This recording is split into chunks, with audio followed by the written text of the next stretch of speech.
जय श्री श्याम। श्याम की कृपा धार्मिक यूट्यूब चैनल पर आप सभी का हार्दिक स्वागत है। आइए आज हम जानते हैं श्राद्ध कार्य में प्रयोजनीय कुछ विशेष आवश्यक बातें। श्राद्ध में 8 दुर्लभ प्रयोजनीय है। श्राद्ध में कुछ बातें अत्यंत महत्व की है, जैसे कुतप वेला, दिन का 8वां मुहूर्त जिसमें श्राद्ध करना चाहिए।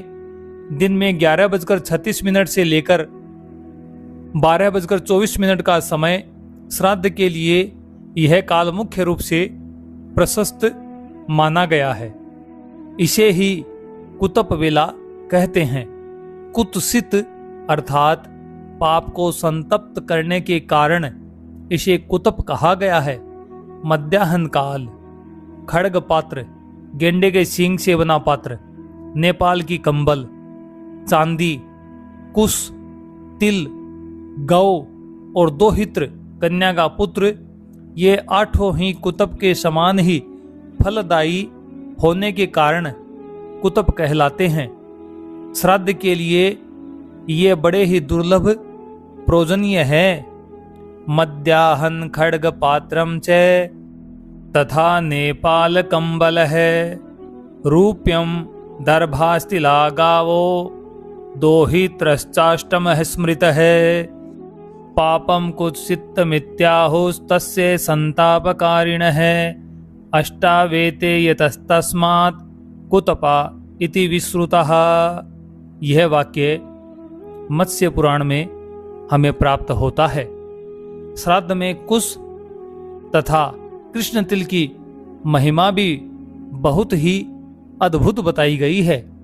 कुश तथा काला तिल ये दोनों भगवान विष्णु के शरीर से प्रादुर्भूत हुए हैं, अतः ये श्राद्ध की रक्षा करने में सर्वसमर्थ हैं, ऐसा देवगण कहते हैं। विष्णुर्देह समुद्भूतः कुशः कृष्णास्तिलास्तथा श्राद्धस्य रक्षणायालय में तत्प्राहुर्दिवोकश है। मत्स्य पुराण में ऐसा कहा गया है। समूलाग्र हरित, जड़ से अंत तक हरे, तथा गोकर्ण मात्र परिमाण के कुश यानी डाभ श्राद्ध में उत्तम कहे गए हैं। और श्राद्ध कर्म में रजत यानी चांदी की महिमा भी अद्भुत कही है। श्राद्ध में पितरों के निमित्त पात्र के रूप में पलाश तथा महुआ आदि के वृक्षों के पत्तों के दोने तथा काष्ठ एवं हाथ से बनाए मिट्टी आदि के पात्रों का प्रयोग किया जाता है, परंतु इसके साथ ही स्वर्णमय एवं रजतमय चांदी के पात्रों के प्रयोग की विधि है। मुख्य रूप से श्राद्ध में रजत चांदी का विशेष महत्व कहा गया है। पितरों के निमित्त यदि चांदी से बने हुए या चांदी से मंढे हुए पात्रों द्वारा श्रद्धा पूर्वक जल मात्र भी प्रदान कर दिया जाए तो वह अक्षय तृप्ति कारक हो जाता है।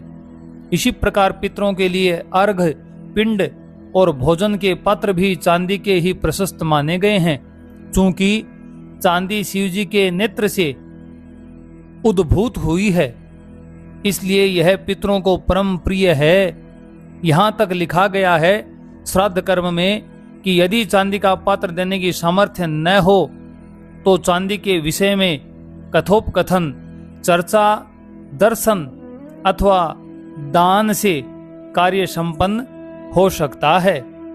यदि कोई चांदी की दक्षिणा या पत्र देने में समर्थ न हो तो ऐसा कहा गया है कि श्राद्ध करते समय यदि चर्चा भी कर ली जाए चांदी की तो वह भी श्राद्ध बहुत ही पितरों को प्रिय हो जाता है। श्राद्ध में अत्यंत पवित्र प्रयोजनीय दोहित्र कन्या का जो पुत्र है, कुतप दिन का 8वां मुहूर्त और तिल, ये 3 तथा चांदी का दान और भगवत स्मरण, यह सब श्राद्ध में अत्यंत पवित्र कहे गए हैं। त्रीणि श्राद्धे पवित्राणि दोहित्रः कुतुपस्तिलः रजतस्य तथा दानम कथा संकीर्तनादिकम। ऐसा वाक्य हमें विष्णु पुराण में प्राप्त होता है। दूध, गंगाजल, मधु, शहद, तसर का कपड़ा, दोहित्र, कुतप और तिल, ये 7 श्राद्ध में बड़े महत्व के प्रयोजनीय हैं। श्राद्ध में तुलसी की भी महिमा कही गई है। तुलसी की गंध से पितृगण प्रसन्न होकर गरुड़ पर आरूढ़ हो विष्णु लोक को चले जाते हैं। तुलसी से पिंडार्चन किए जाने पर पितर लोग प्रलय पर्यंत तृप्त रहते हैं। तुलसी गंध माघ्राय पितरस्तुष्टमानसः पर्यान्ति गरुडारूढ़ास तत्पदम चक्रपाणिनः। हमारे शास्त्रों में श्राद्धकर्ता के 3 गुण इस प्रकार कहे हैं। पवित्रता, अक्रोध, अचापल्य, जल्दबाजी न करना, ये 3 प्रशंसनीय गुण श्राद्धकर्ता के लिए कहे गए हैं और श्राद्धकर्ता में यह तीनों गुण होने चाहिए। श्राद्ध में पुष्प कैसे हों? श्राद्ध में मुख्य रूप से सफेद पुष्प ग्राह्य हैं। सफेद में सुगंधित पुष्प की विशेष महिमा है। मालती, जूही, चंपा, प्राय सभी सुगंधित श्वेत पुष्प, कमल तथा तुलसी और भृंगराज आदि पुष्प प्रशस्त हैं। स्मृति सार के अनुसार अगस्त्य पुष्प, भृंगराज, तुलसी, सतपत्रिका, चंपा, तिल पुष्प, ये 6 पितरों को अति प्रिय कहे गए हैं। और श्राद्ध जहां किया जाए वह प्रदेश कैसा हो? गया, पुष्कर, प्रयाग, कुशावर्त, हरिद्वार आदि तीर्थों में श्राद्ध की विशेष महिमा कही गई है।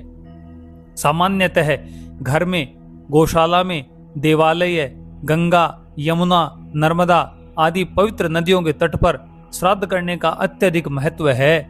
श्राद्ध स्थान को गोबर मिट्टी से लेपन शुद्ध कर लेना चाहिए और दक्षिण दिशा की ओर ढाल वाली भूमि श्राद्ध कर्म के लिए प्रशस्त मानी गई है।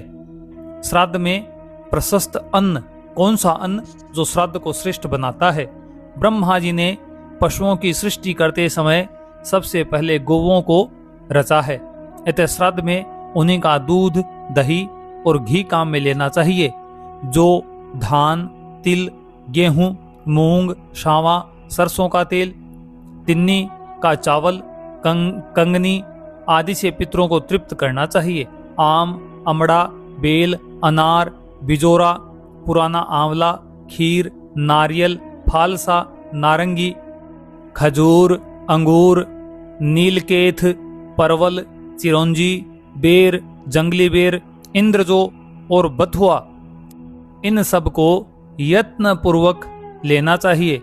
जो कंगनी, मूंग, गेहूं, धान, तिल, मटर, कचनार और सरसों, इनका श्राद्ध में होना अच्छा कहा गया है।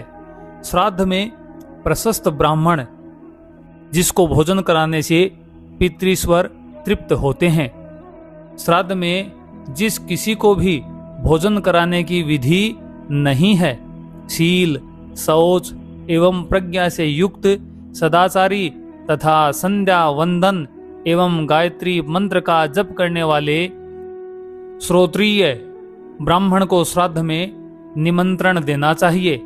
तप, धर्म, दया, दान, सत्य, ज्ञान, वेद ज्ञान, कारुण्य, विद्या, विनय तथा अस्तेय, ऐचौर्य आदि गुणों से युक्त ब्राह्मण श्राद्ध अन्न ग्रहण करने का अधिकारी कहा गया है।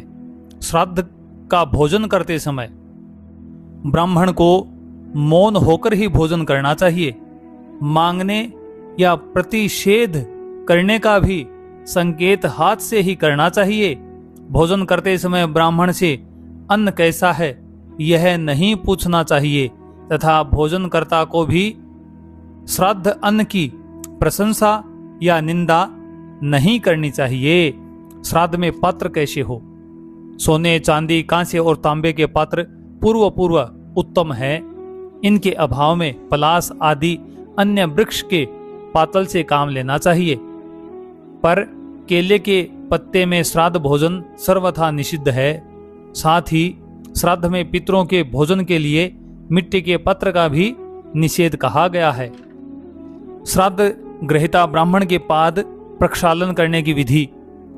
श्राद्ध में ब्राह्मणों को बैठाकर पैर धोना चाहिए। खड़े होकर पैर धोने पर पितर निराश होकर चले जाते हैं। पत्नी को दाहिनी ओर खड़ा करना चाहिए। उसे बाएं रहकर जल नहीं गिराना चाहिए, अन्यथा वह श्राद्ध आसुरी हो जाता है और पितरों को प्राप्त नहीं होता है। श्राद्ध में वर्ज्य कुछ बातें। श्राद्ध में कुछ ऐसी बातें हैं जो वर्ज्य है अर्थात निषिद्ध है, उन्हें श्राद्ध के दिन नहीं करना चाहिए। दंत धावन, तांबुल, पान चबाना, तेल मर्दन, उपवास, स्त्री संभोग, औषध, दवाई आदि लेना तथा परान्न भक्षण, दूसरे का भोजन करना, ये 7 बातें श्राद्धकर्ता के लिए वर्जित है। पुनर्भोजन, दोबारा भोजन न करें। यात्रा, भार ढोना, परिश्रम, मैथुन, दान, प्रतिग्रह तथा होम, श्राद्ध अन्न भोजन करने वाले को इन 8 बातों से अवश्य ही बचना चाहिए। श्राद्ध में निषिद्ध ब्राह्मण, कौन से ब्राह्मण को श्राद्ध में नहीं भोजन करवाना चाहिए?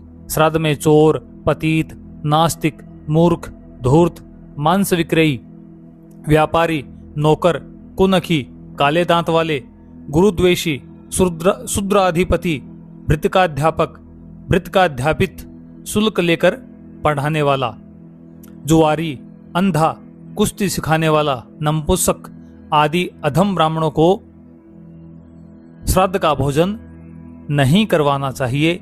यह निषिद्ध कहा गया है। जय श्री श्याम। हमारी दी हुई जानकारी आपको कैसी लगती है? कृपया कमेंट बॉक्स में कमेंट करके हमें अवगत अवश्य करवाएं।